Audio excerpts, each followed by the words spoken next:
ఇదే అంశానికి సంబంధించి డిబేట్లో డిస్కస్ చేద్దాం. పార్టిసిపేట్ చేస్తున్నారు సీనియర్ విశ్లేషకులు ప్రొఫెసర్ మురళీ మనోహర్ గారు. నమస్కారం అండి మురళీ మనోహర్ గారు. నమస్తే అండి.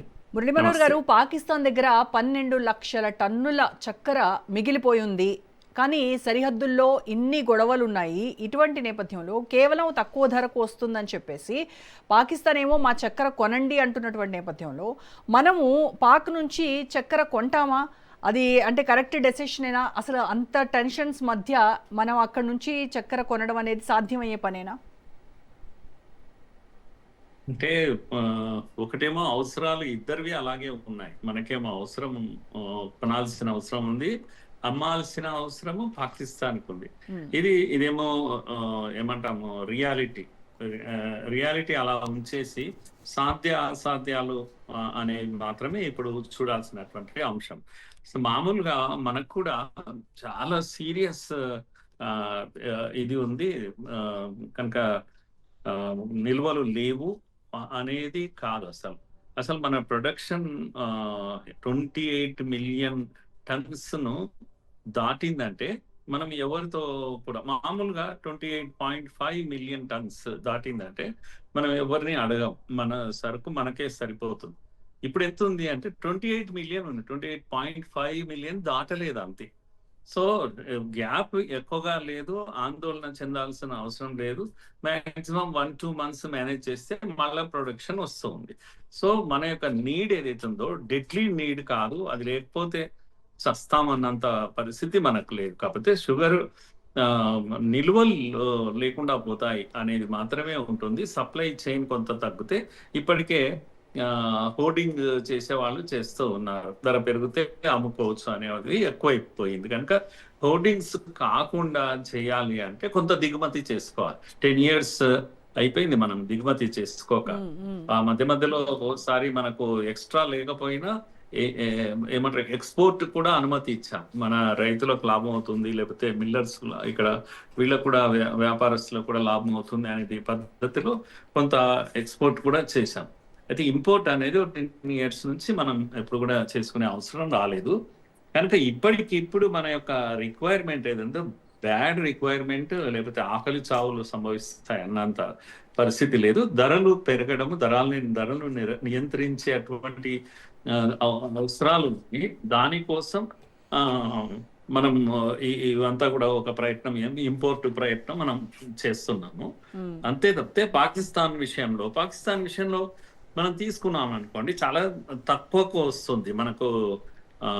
ఎందుకు అంటే మనకు బాగా ఇది ఓపెన్ చేసామంటే డైరెక్ట్ గా గ్రౌండ్ లో వస్తుంది. మనం ఎక్కడి నుంచి షిప్పుల్లో దీంట్లో తెచ్చేంత అవసరం ఉండదు. ఎక్స్పోర్ట్ మనకు ట్రాన్స్పోర్ట్ ఇది కూడా తగ్గిపోతా ఉంది. అలాగే పాకిస్తాన్ కు చాలా బ్యాడ్లీ నీడ్ ఉంది, అమ్ముకోవాల్సిన అవసరం ఉంది. వాళ్ళ మిల్లర్స్ కూడా చాలా ఉపయోగం ఉంటుంది వాళ్ళకు. ముఖ్యంగా ఫారెన్ ఎక్స్చేంజ్ వాళ్ళకు లేదు. ఇప్పుడు మనకు అమ్ముకుంటే వాళ్ళకు ఆ డబ్బు కూడా వస్తుంది. ఇవన్నీ వాళ్ళ యొక్క అవసరాలు చాలా తీవ్రంగా ఉన్నాయి. కనుక హ్యుమానిటేరియన్ గ్రౌండ్ లో మనము వాళ్ళు ఇవ్వడము మనం పుచ్చుకోవడం అన్నది సీరియస్ మ్యాటర్ కాదు. టెక్నికల్ గా మీరు అన్నట్టుగా ఏమంటారు సెక్యూరిటీ ఇష్యూస్ వీటిల్లో ఏమొస్తుంది అనేది మనం అంచనా వేయలేం. కనుక నేను అనుకుంటా ఇండియన్ గవర్నమెంట్ తొందరపడడం లేదమ్మా ఈ విషయంలో. సార్, అంటే నేరుగా కాకుండా ఒకవేళ పాక్ వేరే దేశానికి ఎక్స్పోర్ట్ చేసి అక్కడి నుంచి మనము కనుక దాన్ని ఇంపోర్ట్ చేసుకుంటే అది ఏమన్నా మన దౌత్య విధానానికి కానీ మన ఇమేజ్ కానీ ఏమన్నా మార్క్ పడేటువంటి అవకాశం ఉంటుందా? నేను అనుకుంటున్నా ఇది ఇమేజ్ ఇష్యూ పెద్ద దీంట్లో ఏం లేదమ్మా. పాకిస్తాన్ ఇవ్వడం మనం పుచ్చుకోవడంలో పెద్దగా ఇమేజ్ ఇష్యూ ఏం లేదు. కాకపోతే ఈ మధ్యలో జరిగిన డెవలప్మెంట్స్, ముఖ్యంగా ఆపరేషన్ సింధూర్ తర్వాత అలకలు ఇవి ఉన్నాయి కనుక మాట లేదు, ఇది లేదు. తర్వాత వాళ్ళ అంబాసిడర్ వీళ్ళ అంబాసిడర్ వాళ్ళ కార్యాలయం దగ్గర కొద్దిగా ఇదంతా జరుగుతుంది, డిస్టర్బెన్స్ అనేది జరుగుతూ ఉంది. అంతే తప్పితే ఇది పెద్దగా నేను అనుకుంటాను ఆ ఇష్యూ ఏమీ లేదు. ప్రిస్టేజ్కి వెళ్ళాల్సినంత ఇదేమో క్రికెట్ మ్యాచ్ కాదు, వాళ్ళు వచ్చి ఇక్కడ ఆడతారు మనం పోయి అక్కడ ఆడతాం అనేటువంటి పబ్లిక్ ఇమేజ్ కూడా పెద్దగా ఇదేమీ లేదు. కాకపోతే మనము ఆలోచించుకోవాల్సింది ఇది. పాకిస్తాన్కి ఏమో అవసరం ఉంది, వాళ్ళు రెడీగా ఉన్నారు. వాళ్ళకి ఇవ్వడానికి వాళ్ళకేం మొహమాటం కూడా ఏం లేదు. మనమే అందుకే గంభీరంగా ఉన్నాం, కాస్త ఆలోచిస్తూ ఉన్నాం. ముఖ్యంగా నేను అనుకుంటున్నది ఇప్పుడున్న ప్రభుత్వం నుంచి వర్గాల నుంచి తెలుస్తున్నది ఏంటి అంటే, ఈ మన దేశంలో ఉన్న హోర్డింగ్స్ ఏవైతున్నాయి అవి చాలా పెద్ద ఎత్తున ఉన్నాయి. దాన్ని నియంత్రించడానికి ప్రభుత్వం వైపు నుంచి అన్ని చర్యలు ప్రారంభం అయిపోయినాయి.